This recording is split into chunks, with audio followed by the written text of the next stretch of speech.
We can concentrate the energy into energon cubes and store them in the new space cruiser. Laser beam, prepare for flight. Course heading northeast.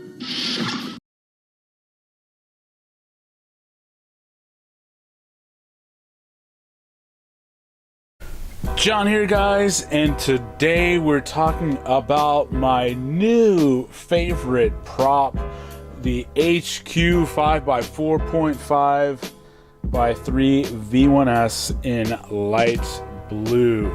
Now, I don't really talk about props too often on this channel, but this prop has been a true revelation for me. It has been a game changer, an outstanding product that has improved the control, the stability, and the times of my flying to a point that I just didn't think was going to be possible at this stage. You know, you always kind of switch new props, they feel better, you get a little bit more control, but I really didn't expect this.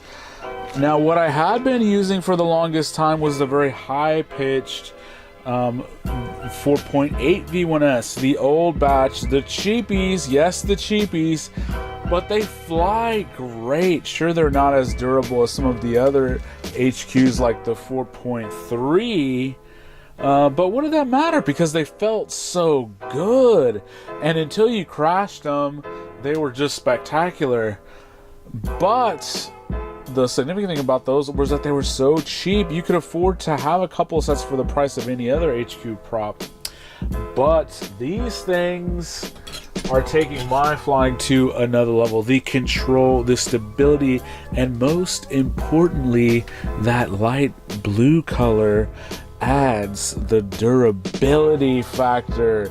Now, it has been legend that the light blue HQ is the strongest color, and not all HQs come in this color. In fact, the 4.3 v1s does not, but there are some mystical properties that this color holds that allow it to be virtually invulnerable to attacks from gates, trees, and other obstacles that you may find on the racetrack.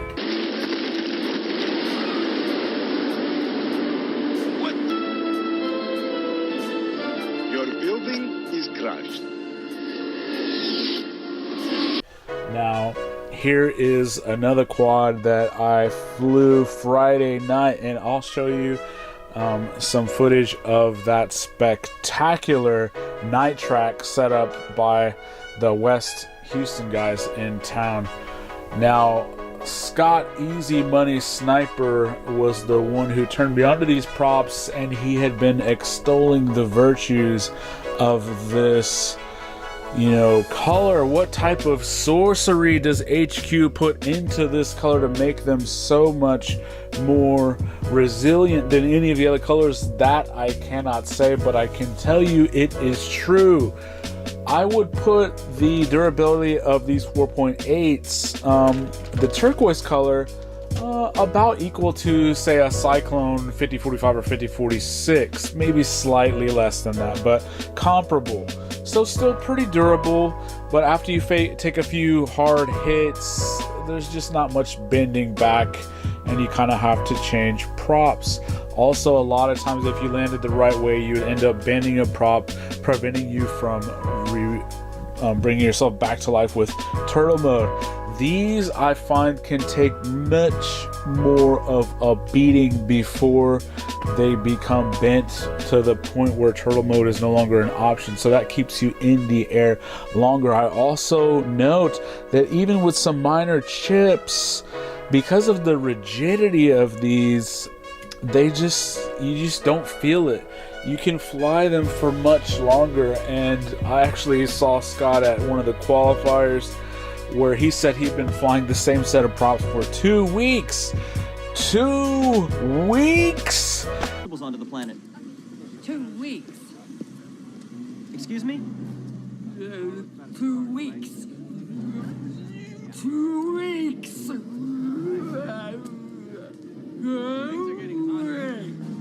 not just rebels.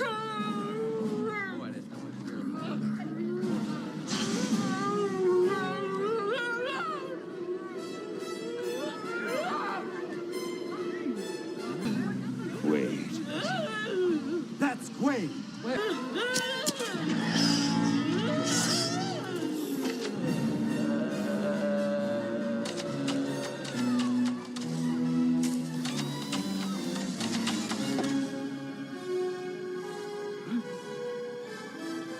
Catch. Oh, are you kidding me? On one set of props, and if you've ever seen him fly, you know that's really saying something because he's quite fast.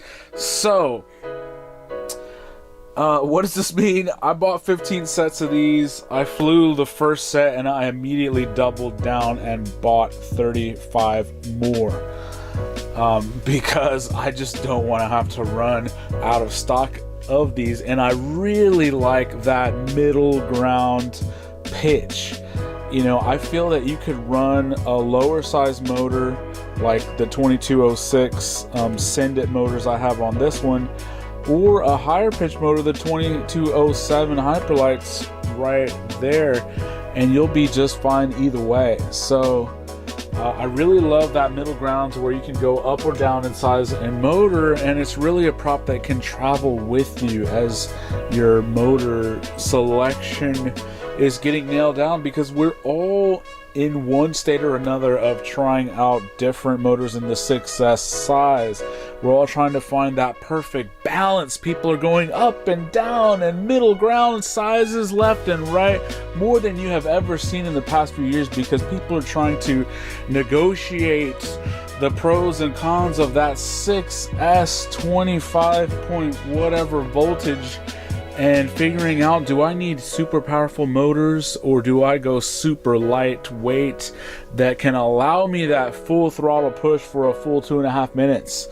Now, a lot of people in my town, especially the faster folks like Limon, who just made it to the Fast 57 in our regional qualifier, he flies this motor as well.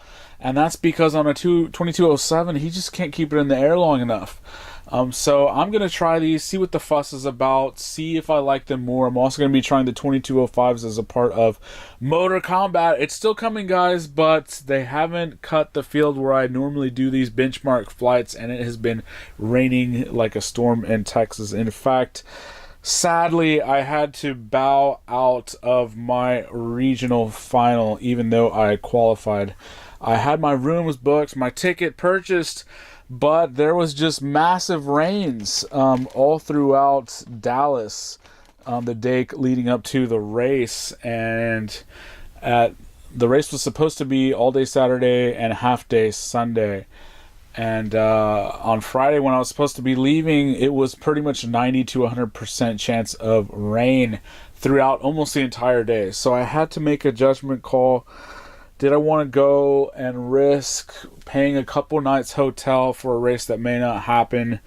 Was I still going to have fun? My main goal for this was to have fun, not necessarily to make it all the way to Vegas. Now, next year, my goals may be a little bit different. I'd like to step it up, but so I chose not to go.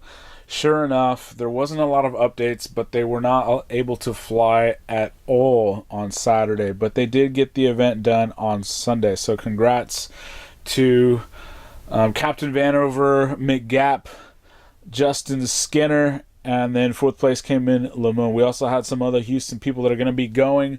NM Grower, Neil, team pilot for Catalyst Machine Works, is going to be going up to Vegas most likely, and some of the other folks. So anyway, if you're curious about a new prop to try, what do you feel about this light blue color that HQ has?